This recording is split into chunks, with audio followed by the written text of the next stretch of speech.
Bienvenue sur le plateau télé de l'Open World Forum 2010.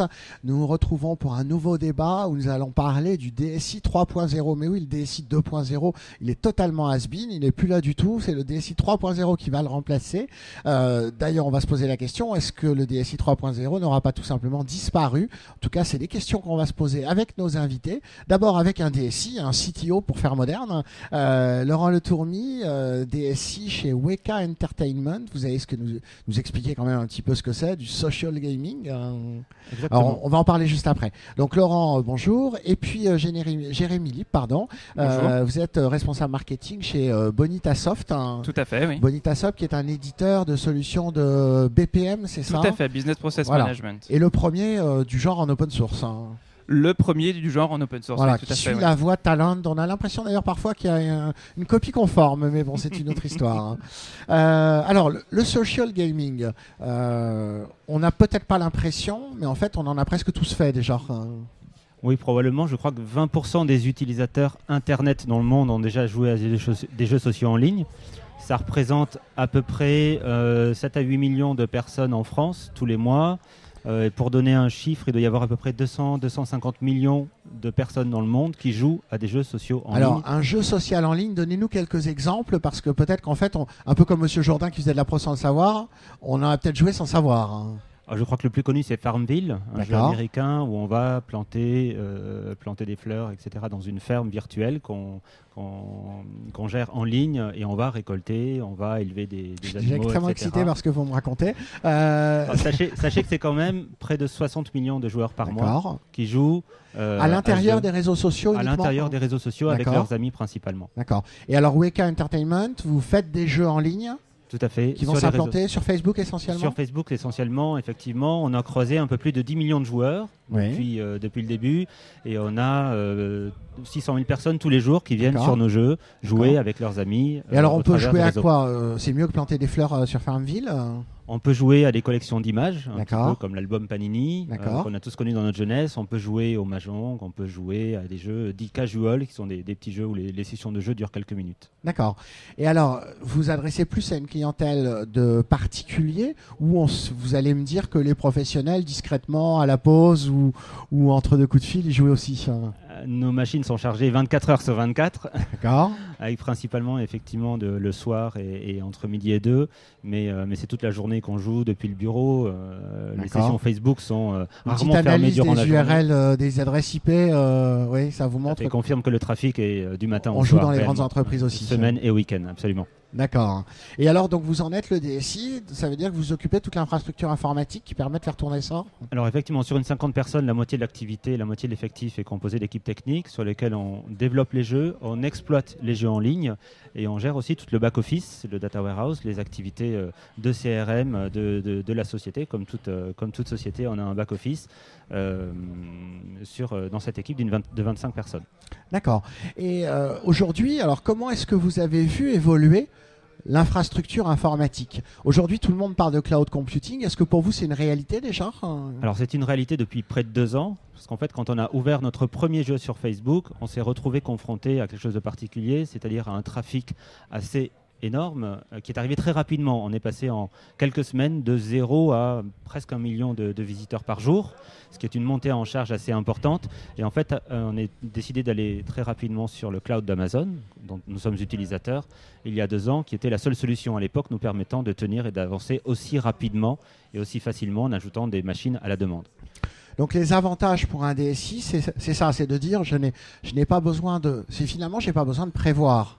Absolument. Surtout quand je ne connais pas ce à quoi je vais être confronté, je n'ai pas besoin de prévoir et je peux lever de la puissance de calcul ou de stockage à la demande.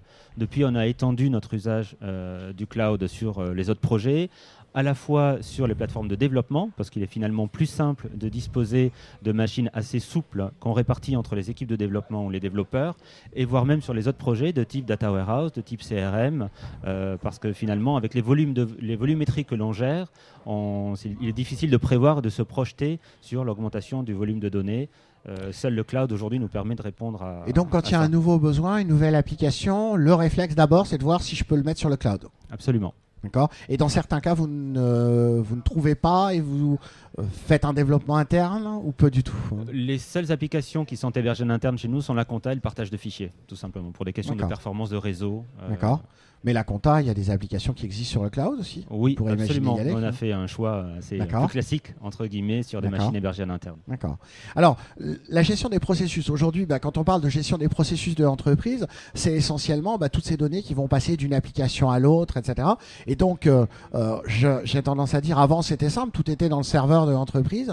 Aujourd'hui, il y a des bouts sur tous les clouds, publics, privés, etc. Comment est-ce que chez Bonitasoft, vous arrivez à gérer ça? Alors, nous, tout d'abord, en tant que société éditrice de logiciels, on propose effectivement un outil de BPM, donc qui permet qu'il y ait une grande connectivité avec tout un ensemble d'outils qui soient dans le cloud ou des outils, on va dire, installés traditionnellement. Et chez Bonitasoft, nous, on apporte cette fonctionnalité de pouvoir autant déployer dans le cloud, que ce soit des clouds privés ou publics, que dans des infrastructures traditionnelles. Alors aujourd'hui, moi, je pense il ne faut pas voir le cloud comme étant ayant une unicité en termes de services. Dans le cloud, on mélange à la fois souvent du SaaS, du PaaS, du IaaS, et l'infrastructure comme la plateforme, comme le logiciel, sont des éléments qui peuvent être envisagés dans le cloud. Alors, traditionnellement, on va dire qu'on peut passer d'une architecture traditionnelle d'hébergement à du IaaS, à du PaaS. Le SaaS, pour moi, était une brique nouvelle dans ce cadre-là. Et Bonita, en tant qu'outil BPM, donc, qui permet de déployer des applications métiers donc, en web, permet de créer un petit peu un interfaçage entre l'ensemble des applications qui soient dans le cloud pour gérer cette interopérabilité-là. Alors, d'un point de vue concret, pour qu'on comprenne bien, je ne suis pas un spécialiste du SaaS, du PaaS, du CLaaS et de tout ce que vous voulez. Pour qu'on comprenne bien, j'ai une application que j'ai hébergée sur le cloud Amazon ou une autre. Et puis, j'ai une autre application que j'héberge aussi éventuellement sur le cloud Amazon.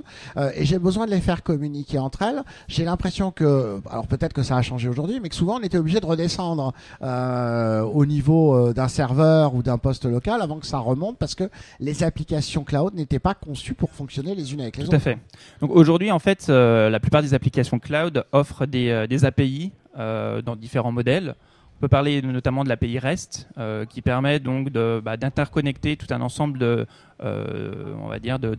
logiciels déployés dans le cloud avec uniquement donc des informations qui sont transmises par des URL. Donc on va rester dans quelque chose d'assez standard. On ne va pas être du tout dans des contraintes technologiques de choix entre Java, PHP ou entre des choses un petit peu, on va dire, orthodoxes. On va être totalement dans l'interopérabilité qui va permettre donc d'aller assez loin. Les API sont en général assez bien documentées et permettent donc d'échanger des données, de faire interagir un certain nombre donc de logiciels entre eux. Et ces interfaces de programmation sont ouvertes? Elles sont ouvertes. Alors, elles sont ouvertes sous certaines conditions. Bien entendu. Après, on peut parler du modèle économique et de la façon dont les éditeurs proposent ou non d'avoir des fonctionnalités d'API. Donc ça suggère effectivement un modèle économique derrière qu'on peut discuter. Mais pour autant, d'un point de vue purement technique, oui, il y a cette ouverture-là. Et aujourd'hui, je pense qu'on parle vraiment d'un cloud qui est très ouvert. Et la plupart des éditeurs, enfin des sociétés qui offrent des solutions de cloud, privées ou publiques, on peut parler effectivement d'Amazon, mais on peut parler aussi de Windows Azure, proposent des plateformes qui sont ouvertes et qui, a priori, deviendront de plus en plus ouvertes, avec notamment la possibilité de créer même des VPN entre les clouds pour créer son propre réseau au sein du cloud. Alors, ça devient compliqué. On va revenir à notre DSI 3.0. Est-ce que, un peu comme le directeur industriel aujourd'hui, qui ne gère parfois plus d'usines, mais des sous-traitants, est-ce que le DSI de demain, ça va devenir simplement un acheteur de prestations et qui n'aura plus d'ordinateur chez lui et qui se contentera d'aller acquérir de la puissance ?